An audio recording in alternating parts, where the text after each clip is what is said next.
Así que quiero invitarles a abrir sus Biblias allí en Gálatas, capítulo 5, versículos 22 y 23. Volvemos a leer Gálatas porque estamos estudiando la serie El fruto del Espíritu Santo.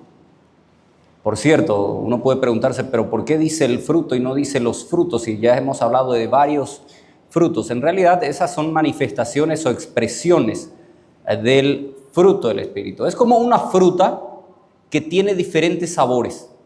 Me gustó una analogía que un pastor una vez presentó. Es una fruta con diferentes sabores. Y estos sabores son amor, gozo, paz, paciencia, benignidad. Son expresiones del mismo fruto, de un fruto. El fruto es del Espíritu Santo que se manifiesta en estas diferentes virtudes o cualidades que debe cultivar el creyente.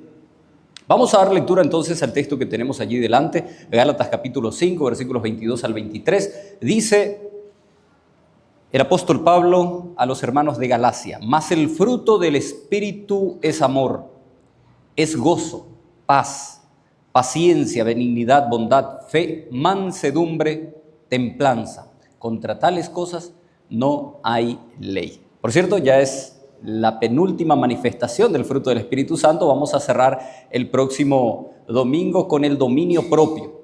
¿Dónde aparece eso? Bueno, eso es templanza. Pero eso no les voy a hacer spoilers de ese mensaje. Así que vamos hoy a estudiar acerca de la mansedumbre. Vamos a orar, pedir que el Señor bendiga su palabra y nos guíe a través de su Espíritu Santo a una comprensión completa de lo que quiere decirnos esta mañana. Oremos. Señor y Padre nuestro, te damos gracias porque nos has reunido aquí como iglesia, porque todo esto es, Señor, por tu gracia inmerecida. Has sido bueno con nosotros, has sido fiel a pesar de nuestras infidelidades. Y hoy que nos reunimos y abrimos tu palabra libremente, queremos pedirte que puedas preparar nuestras mentes, nuestros corazones, que lleves cautivo toda distracción, que podamos concentrarnos en lo que quieres decirnos en esta mañana, Señor. Padre querido, que tu palabra sea como un bálsamo que traiga consuelo a los corazones adoloridos, sufrientes, pero que también, Señor, sea una amonestación para los que para los que no están firmes en tu palabra, no están firmes en la obediencia. Pero también, Señor, sea una exhortación a seguir cultivando estas virtudes que forman parte del fruto del Espíritu Santo, ese fruto que tú implantaste en nuestros corazones cuando viniste a nuestras vidas. Señor, bendice tu palabra, bendice a mis hermanos, te lo pido en el nombre de Jesús. Amén. Hermanos queridos, recordemos nosotros que ningún fruto o ninguna expresión del Espíritu Santo la podemos generar por nuestros medios, por nuestro propio esfuerzo, porque como la palabra dice, esto viene del Espíritu Santo. Entonces una persona que no ha nacido de nuevo no puede producirla, porque ninguna de estas cualidades que nosotros vinimos viendo desde hace varios domingos ya puede generarse en la carne. Yo no puedo en la carne aprender a tener paz, a ser manso, a ser bueno. No puedo. Esto forma parte del fruto del Espíritu Santo. Y al igual que las otras virtudes, la mansedumbre también es una expresión del fruto del Espíritu Santo que debe ser cultivada en oración, mirando a Cristo, escudriñando su palabra, reuniéndonos como iglesia, ¿verdad? Teniendo comunión unos con otros, pero también dando testimonio del Evangelio. Esa es la manera en que crecemos, en que cultivamos estas virtudes, desarrollando las disciplinas espirituales, ¿verdad? Esforzándonos en ellas, viviendo en ellas. Entonces, una vez aclarado este tema de que no es algo que pueda generarlo un inconverso, solamente esto viene del Espíritu Santo y un creyente es quien tiene la capacidad para desarrollar esta virtud, vamos a ver lo que es la mansedumbre. Si nosotros vamos al original, la palabra que se utiliza allí es praotes. Praotes es, en definición de Aristóteles, es la cualidad de la moderación. Y uno me puede decir, pero ¿por qué le traes a Aristóteles? ¿Por qué traes filosofía en el púlpito? Bueno, queridos hermanos, recordemos que el apóstol Pablo le está escribiendo a hermanos de Galacia, es decir, una cultura helénica, una cultura griega, y ellos estaban muy muy familiarizados con estos términos, con términos como praotes. Y praotes, Aristóteles lo definió. Aristóteles va a decir que es la cualidad de la moderación, que es el equilibrio entre estar demasiado enojado y no enojarse nunca. Esa sería mansedumbre. Es decir, consistiría en enojarse en el momento oportuno, con la medida razón y en la medida justa. En la medida justa. Enojarse cuando uno tiene que enojarse. Es una condición de la mente, es una condición del corazón que demuestra amabilidad y dulzura, no en la debilidad, queridos santos, sino en el poder. Una persona mansa es aquel que tiene el potencial de causarte daño, tiene el potencial de destruirte, pero no lo hace. Esa es una persona mansa.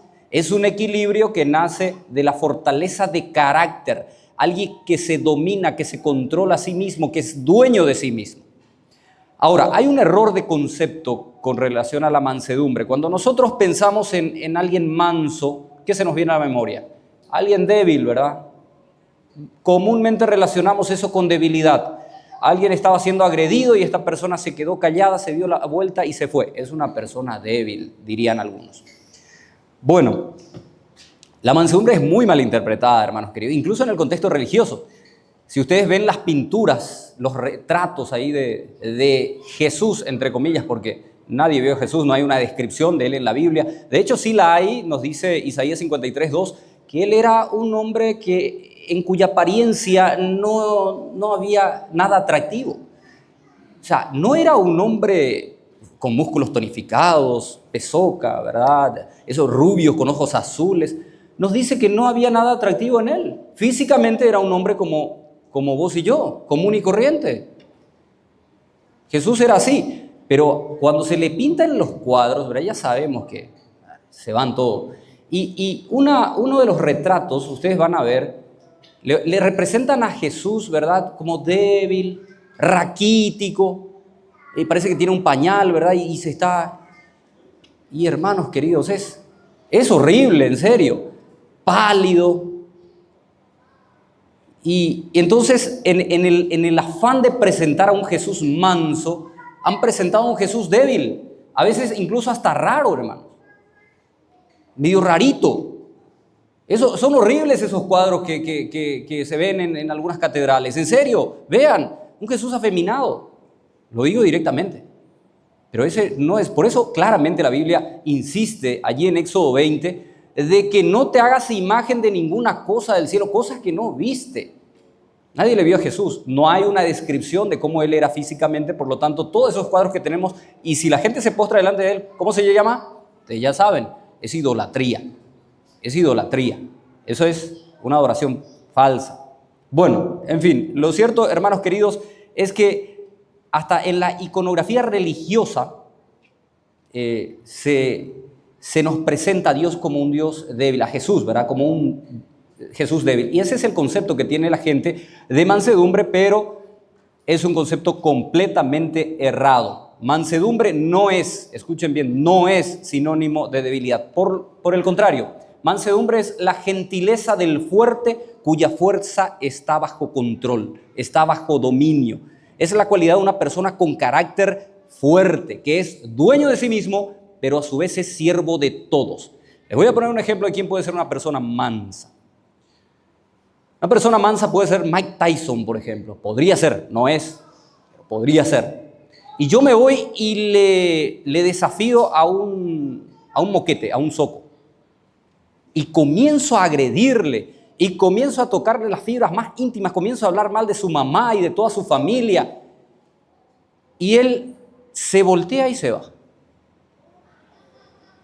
Era una persona que tenía el potencial de destrozarme, ¿verdad? Pero no lo hizo. Esa es una persona mansa. De hecho, que se aplica a los animales domesticados también. De repente alguien tiene un pitbull, ¿verdad? Tranquilo pitbull, dicen algunos. Y vos vas entrando y obviamente es un perro, es un animal feroz. ¿Quién no le tiene miedo a un pitbull? Sabés que te puede destrozar, que tiene una de las mandíbulas más fuertes de la fauna. Y uno entra en la casa y ¿qué dice el dueño? No pasa nomás, es manso. No te va a hacer nada, es manso.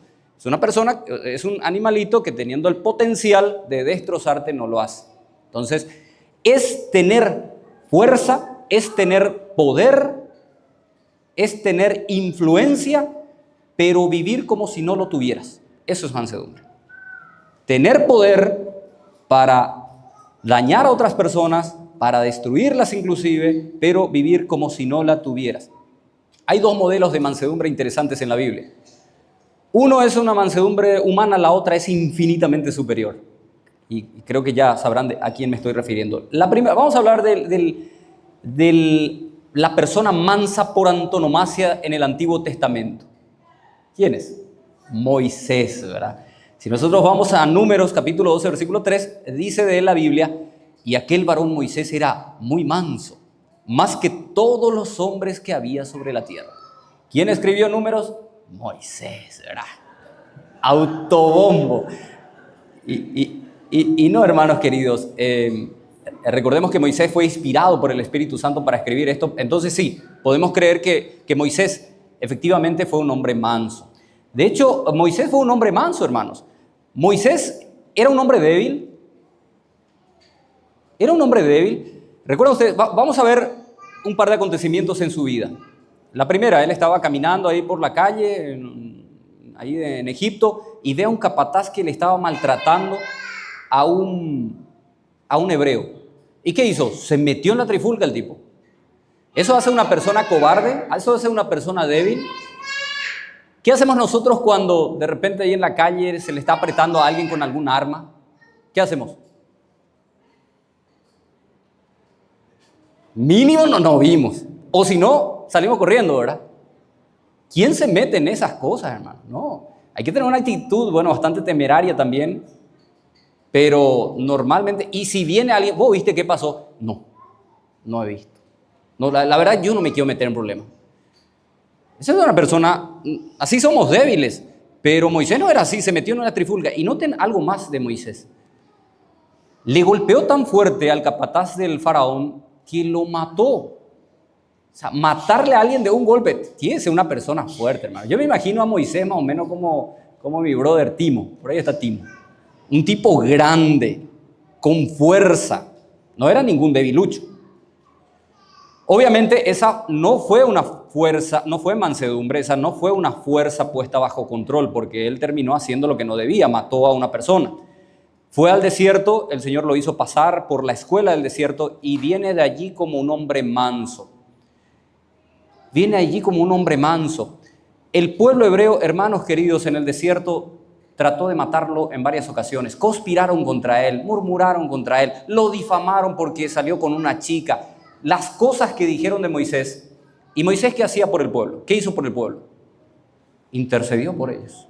Señor, oraba por ellos, oraba por su pueblo. El clímax de, digamos, la mansedumbre de Moisés lo vemos en el evento del becerro de oro, cuando él tenía la perfecta oportunidad de deshacerse del pueblo. Moisés podía deshacerse del pueblo, porque el gran jefe, Dios, ya lo había determinado. Noten lo que dice allí en Éxodo 32:10. Dios le dijo a Moisés, este pueblo tan terco, tan obstinado, déjame ahora que mi ira se encienda contra ellos y los consuma para hacer de ti, Moisés, una nación más grande. ¿Qué le hubieran dicho ustedes?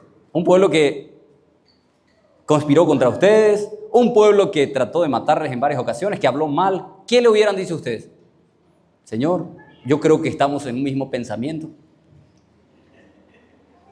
Yo hace rato venía pensando, ¿pensaste lo mismo que yo? ¿Sí? ¿Pero qué hizo Moisés? Moisés se intercedió ante el Señor. Oró por el pueblo para que no fueran consumidos por la ira de Dios. Se postró rostro en tierra, medió por los pecadores, suplicó para que el Señor reemplazara o de alguna manera pusiera la misericordia por encima de la justicia. Dios oró a Dios, intercedió por su pueblo. Esa es una persona mansa. Moisés fue manso. Y esta cualidad multiplicada por la potencia del infinito, ¿la vimos en quién? En nuestro Señor Jesucristo. En nuestro Señor Jesucristo. Hermanos queridos, Jesús fue el hombre más poderoso que jamás haya existido en la tierra. El más poderoso. Jesús tenía el dominio de todas las potestades del cielo. Tenía el dominio sobre todos los ángeles. Tenía el señorío absoluto sobre todas las fuerzas de la naturaleza. Podía ordenar a la naturaleza. Tenía poder sobre todos los hombres, sobre todos los animales. Sin embargo, nunca lo vemos a él abusar de su poder, ejercer su poder de manera caótica, de manera arbitraria. Nunca encontramos a Jesús intimidando a la gente con su poder. Si vos te burlaste de mí, mira lo que voy a hacer. Descienda fuego del cielo. Nunca lo vimos a él. Eso es mansedumbre. Cuando los fariseos se burlaban de él, hermanos queridos, él podía haberles respondido como ellos se merecían, podía haberles citado sus pecados y tirarles por el suelo, humillar a esas personas, pero no lo hizo, porque el Señor también discernía los pensamientos y los corazones de los hombres. Jesús, cuando fueron a traerle y le tomaron, le prendieron allí en Getsemaní, ¿recuerdan ese evento? Y Pedro lo quiso defender, sacó una espada. ¿Qué le dijo el Señor? Guarda tu espada. ¿Acaso yo no puedo orar a mi Padre y Él no va a enviar 12 legiones de ángeles para que me asistan? Cuando lo ultrajaban, cuando lo estaban castigando, cuando lo flagelaron y lo llevaron allí en la cruz, hermanos queridos, Él les podía haber demostrado allí mismo quién era. Él podía haber pedido el auxilio de los cielos, el auxilio de los ángeles, y ellos iban a venir a arremeter contra todos sus verdugos. Jesús podría haber hecho eso. Yo me imagino a esos ángeles viendo cómo su Señor estaba siendo maltratado, ¿verdad? Estando allí con sus espadas ardientes y, Señor, danos allá la orden. Yo me imagino allá a los ángeles, ¿verdad? Esperando que el Señor mande una orden, porque estaban viendo su Señor estaba siendo maltratado por seres débiles como nosotros. Y esos ángeles allí, todas las potestades del cielo, todos los ángeles del Señor, viendo esa escena, impotentes, porque el Señor les estaba diciendo no intervenga. Esto es necesario para que se cumplan las Escrituras. Esto es necesario para que sean salvos millares, millones y millones de personas. Esto es necesario. Eso es mansedumbre. El poder puesto bajo control, bajo dominio. ¿Ustedes creen que Jesús no tenía el poder para destruir a sus verdugos? Claro que lo tenía. Todavía tiene el mismo poder. Él es Dios. Él puede destruirnos con un chasquido de sus dedos, hermano. Él sencillamente puede incinerarnos como una bomba atómica si quiere. Ahora mismo puede hacer desaparecer todo este templo, toda Asunción, todo Paraguay, incluso el universo, si lo quiere hacer. Y algún día lo va a hacer. Pero este no es el momento. Ahora mismo el Señor está extendiendo su misericordia. En este mismo momento el Señor está extendiendo su gracia para con todos los hombres. Jesús entonces nos demostró cómo actúa un hombre manso. No confundamos, hermanos queridos, tampoco mansedumbre con debilidad de carácter. Algunos son personas muy tímidas, otros son personas muy fácilmente influenciables y otros son débiles de carácter, no son personas firmes. Esas no son personas mansas. Quiero darles dos ejemplos de la Biblia. Uno es el caso de Elí. Elí no tuvo firmeza con sus hijos. Elí no puso la mano dura cuando tenía que haberlo hecho. Y sus hijos, Ofni y Finés, ¿verdad?, hicieron cualquier cosa en el templo. Finalmente, el Señor trajo juicio sobre la vida de sus hijos. Eso fue falta de firmeza. Otro hombre fue Josafat. Josafat hizo alianza con uno de los reyes más perversos que tuvo Israel en toda su historia, con el rey Acab. No tendría que haberlo hecho, pero lo hizo. Si ustedes leen la vida de estos dos hombres, Elí y Josafat, ambos en realidad eran hombres que podemos llamarlos buenos. Eran personas buenas. Eran personas mansas desde el punto de vista natural y humano, pero no fueron firmes. Eso no es mansedumbre. Eso no es mansedumbre. Mansedumbre es fortaleza de carácter. Y ellos demostraron ser débiles y entonces eso les acarreó terribles castigos e incluso maldiciones sobre sus generaciones. Entonces, no confundamos debilidad, no confundamos mansedumbre con debilidad de carácter, ni tampoco con timidez. ni con ser influenciable, porque algunos, por ejemplo, son fácilmente llevados a hacer cosas que no quieren o cosas que no convienen. Y uno dice, pero qué buena persona, es muy bueno. No, es un débil de carácter, no es capaz de ser firme en sus convicciones, en mantenerse y hacer lo que debe hacer. Entonces, debilidad de carácter no es igual a mansedumbre. La mansedumbre sí es un sometimiento silencioso a los tratos de Dios. Noten lo que dice Matthew Henry en su comentario sobre el Evangelio de Mateo, Mateo 5. Dice, los mansos son aquellos que se someten silenciosamente a Dios, a su palabra, a su vara, que siguen sus instrucciones, se atienen a sus designios y son amables con todos los hombres. Nosotros sabemos que Dios disciplina a quien ama y azota a todo aquel que toma por hijo. Dios muchas veces va a traernos disciplina. ¿Qué pasa cuando viene disciplina a nuestras vidas? La tendencia e inclinación natural de los seres humanos es a quejarnos, es a murmurar cuando estamos bajo el peso de la mano de Dios. Nos quejamos contra Dios.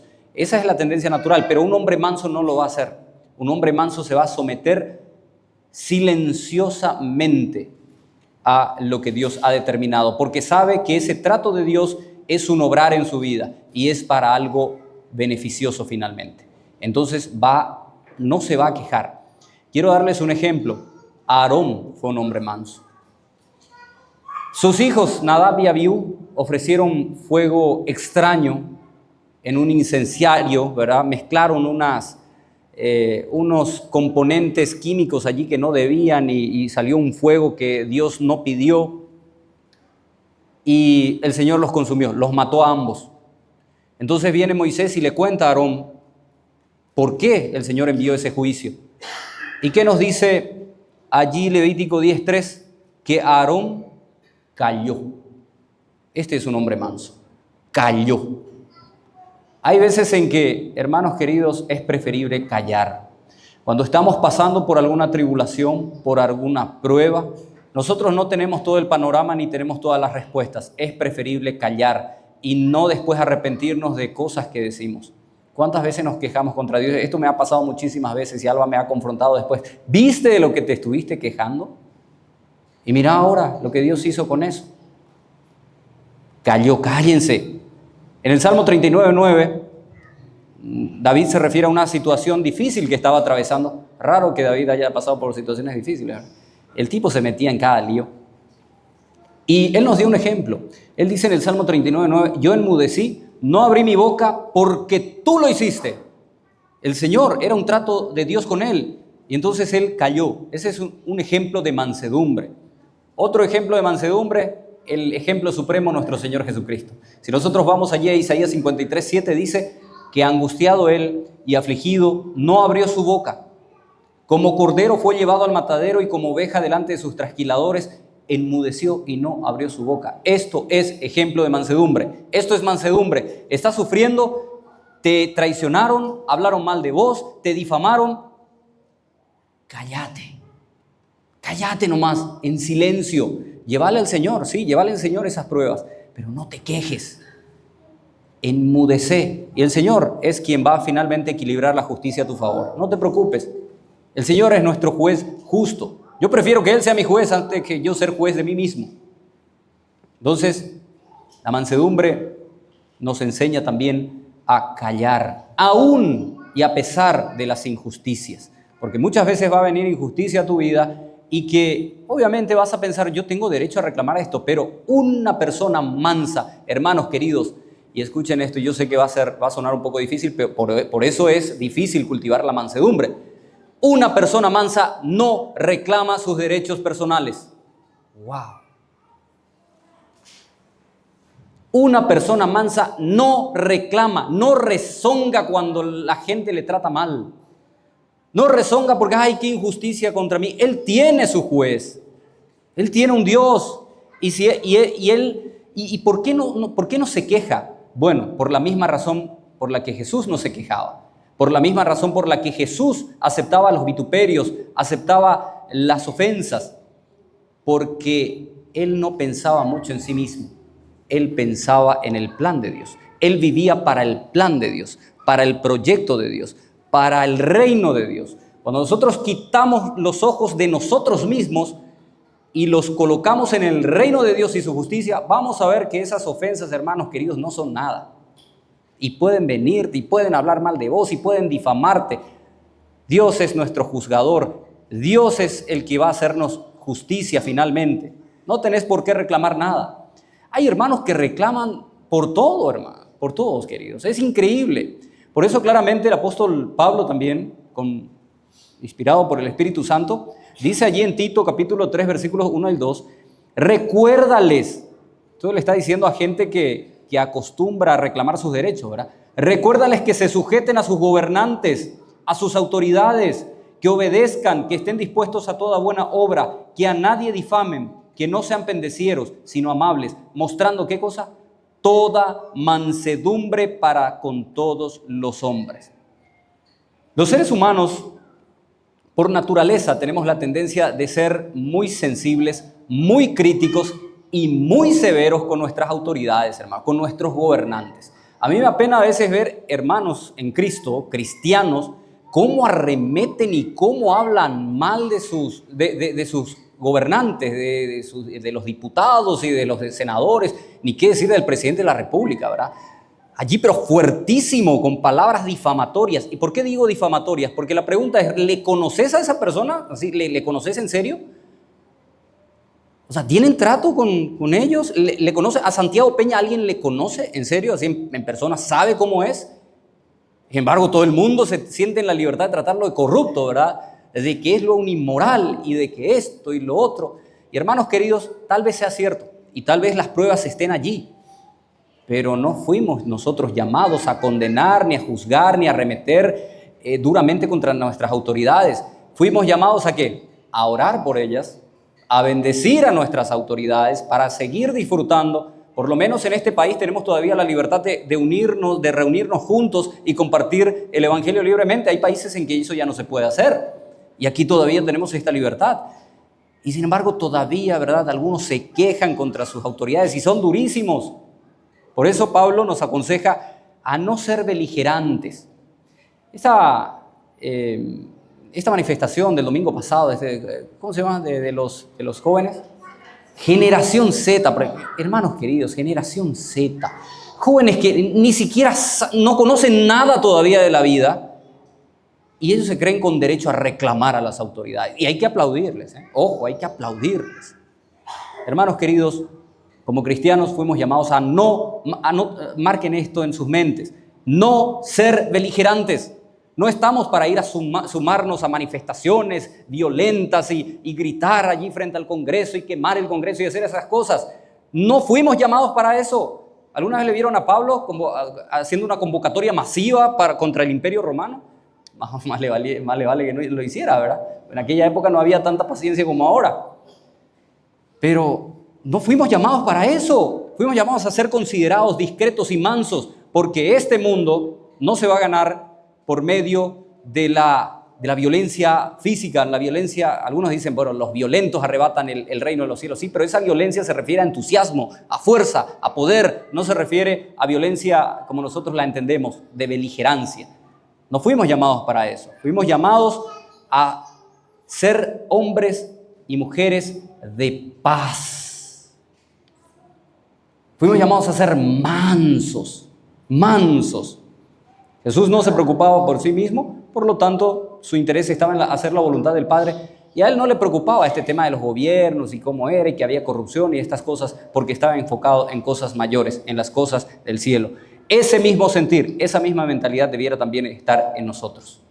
Ese mismo sentir que hubo en Cristo Jesús debe también estar en nosotros. La mansedumbre, queridos hermanos, también es autocontrol.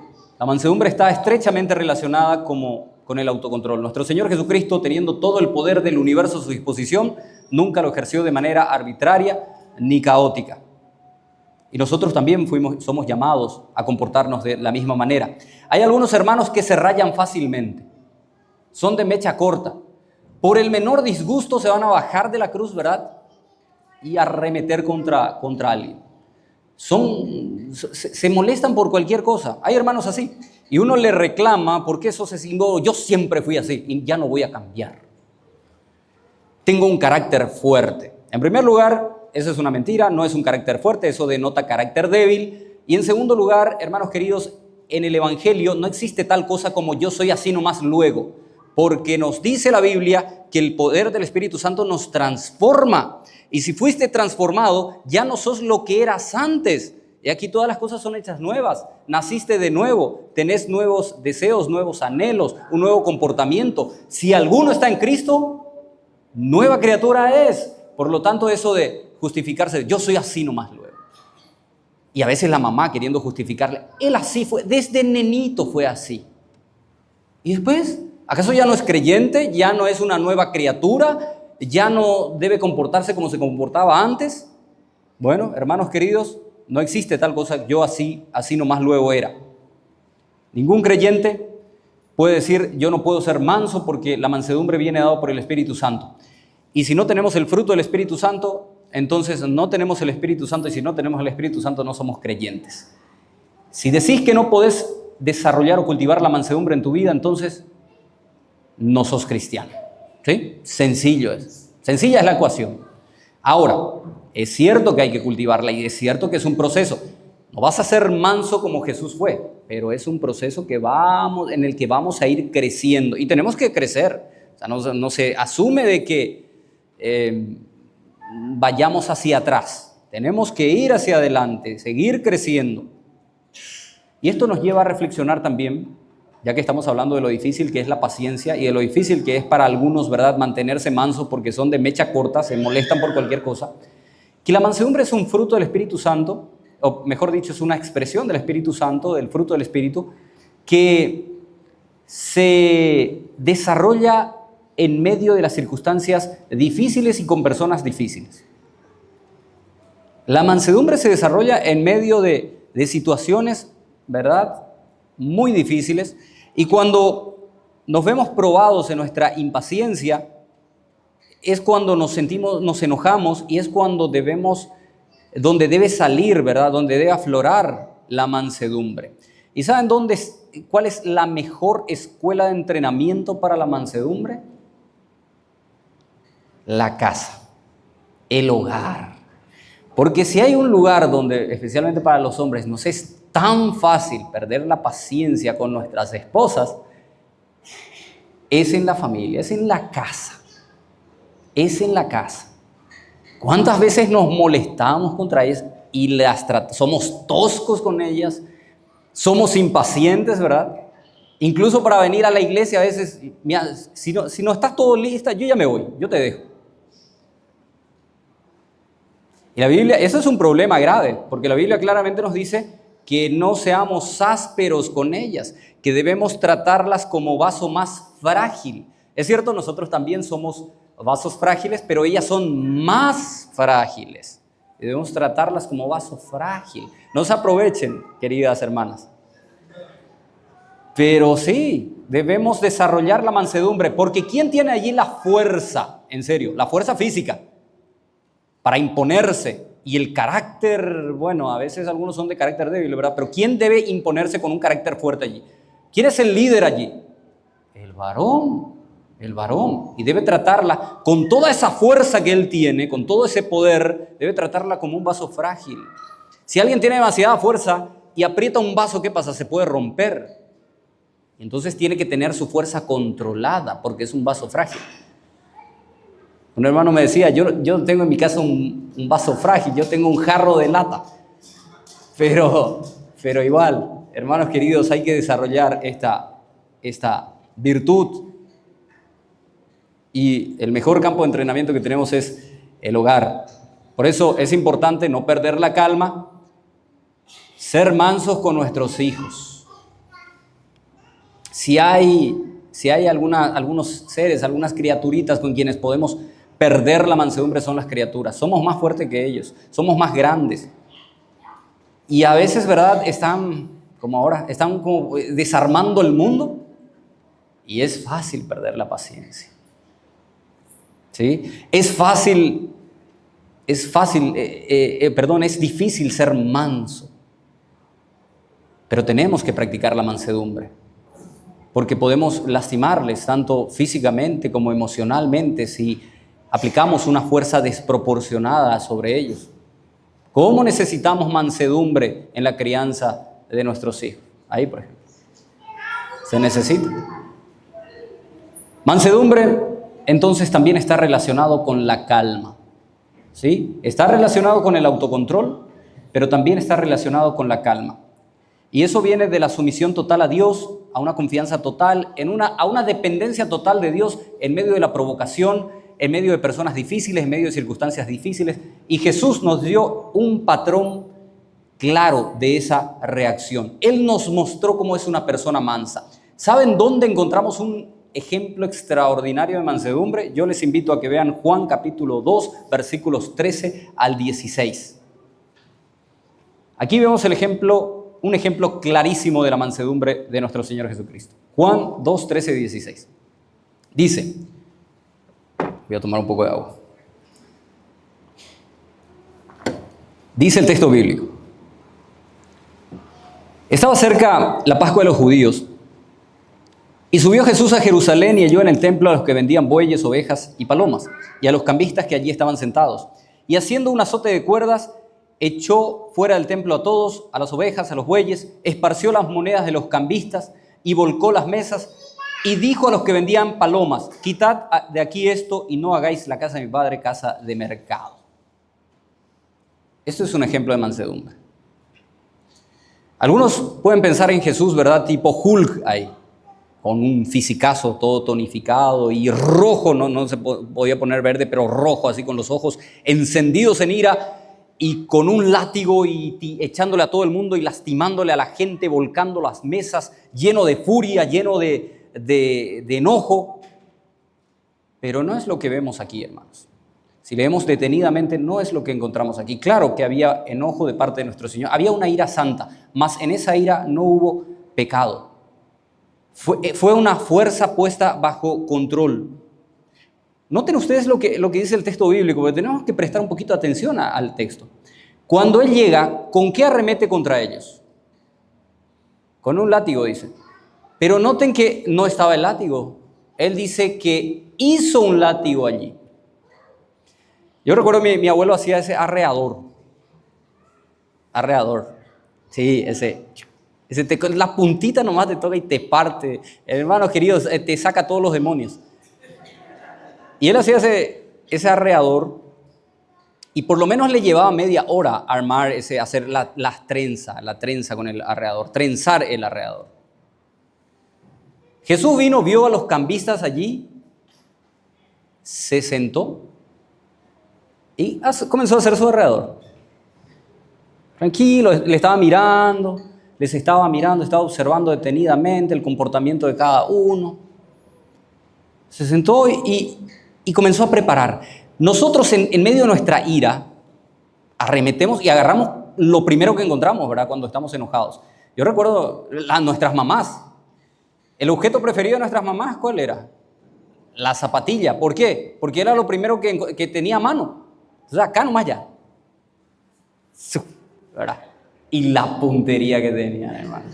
Yo recuerdo una vez mi mamá me acertó con un pedazo de jabón. Estaba lavando la ropa, tenía 5 años más o menos. Y la puntería, hermano. No sé qué me pidió y yo le estaba remedando. Y no me di cuenta, yo me estaba yendo tranquilo, no me di cuenta que ella ya agarró un jabón, ¿verdad? Y me acertó. Y en medio de su ira, ¿verdad? El enojo, se encendió en ira mi mamá. A veces somos nosotros así también. Porque no somos padres perfectos. Pero Jesús no. Jesús se sentó, comenzó a preparar el arreador. Él con su palabra, él podía darle una orden a esa gente y todos se iban a dispersar, pero él toma el arreador para ahuyentarles. Pero noten algo más, que él fue gentil incluso con las criaturas más pequeñitas, con unos pajaritos. Dice el versículo 16, y dijo a los que vendían palomas: quiten esto de aquí y no hagáis la casa de mi padre casa de mercado. Yo me imagino con el arreador, ¿verdad? Bueno, animales grandes y pequeños, los cambistas, que también eran animales, ¿verdad? Y comienza a arrear contra ellos y en la jaula esas pobres palomitas, porque el Señor podía tirar por el suelo todas esas jaulas e iba a ser un desastre. Y pobrecitas, iba a lastimar a esas palomitas. ¿Pero qué hizo el Señor? Tomen estas palomas, llévenlas. O sea, en todo momento tuvo control absoluto de la situación. En todo momento tuvo un control absoluto. Y demostró una fuerza controlada, demostró autoridad. ¿Por qué digo que demostró autoridad? Hermanos queridos, yo les invito a que el 8 de diciembre vayan en Cacupé y hagan lo mismo allí frente a la basílica. Y después vengan para contarnos cómo fue su experiencia, ¿verdad? Si sobreviven pueden venir a contarnos cómo fue la experiencia. Pero Jesús tenía autoridad, pero fue una persona mansa. Allí demostró mansedumbre, teniendo todo el poder para arremeter contra ellos, con furia, con ira y todo, lo hizo con mansedumbre. Eso es mansedumbre, la fuerza controlada, la fuerza puesta bajo control, bajo dominio. Y para eso necesitamos, ¿verdad?, cultivar la mente de Cristo, el manso por excelencia. Finalmente, hermanos queridos, el manso, la persona mansa es sensible a la voz de Dios. Vayan allí a Mateo capítulo 11, versículos 28 al 30. Mateo 11, 28 al 30. Dice el texto bíblico. Aquí el Señor se pone como ejemplo de mansedumbre y nos llama a imitarle. Dice, venid a mí todos los que estáis trabajados y cargados, y yo os haré descansar. Llevad mi yugo sobre vosotros y aprended de mí, que soy manso y humilde de corazón, y hallaréis descanso para vuestras almas, porque mi yugo es fácil y ligera mi carga. Es interesante que cuando Jesús quiso ilustrar la mansedumbre, ¿qué animal usó? ¿Cuál es el animal que usó nuestro Señor Jesucristo? Aquí está, en el texto. Un buey. Llevad mi yugo sobre vosotros, porque mi carga es ligera, porque mi yugo es fácil, ligera mi carga. Un buey. ¿Y cómo es un buey? Un buey es un animal grande, es un animal feroz, un animal fuerte, pero un animal extremadamente manso, hermanos. Tiene una fuerza completamente controlada. Sino que nos digan esta gente, ¿verdad?, que suele soltar los toros en Pamplona, allá en España, en Navarra, y cómo arremeten contra la gente y muchos mueren, ¿verdad? Son terribles. Multitudes, hermanos, son heridas, son golpeadas por estos animales, porque son pesados, son grandes, son demasiado fuertes. Y un buey es un ex toro, ¿verdad? Es un toro, o sea, ¿sigue teniendo la misma fuerza o no? Es el mismo animal, solamente ya sin sus recursos para la procreación, pero sigue siendo el mismo, sigue teniendo la misma fuerza. Sin embargo, es el animal más manso y es sensible a la voz de su dueño. Vamos, Rubio, dice, no, se vaya. Y él el buey sencillamente se va.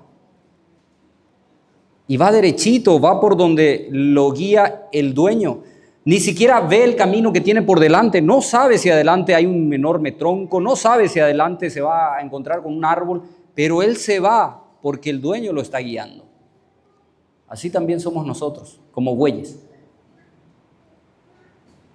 No es un apodo muy interesante, ¿verdad? Es un buey. ¿Qué tal buey? A veces que contigo, a veces nos decimos, ¿qué hace buey? Buey.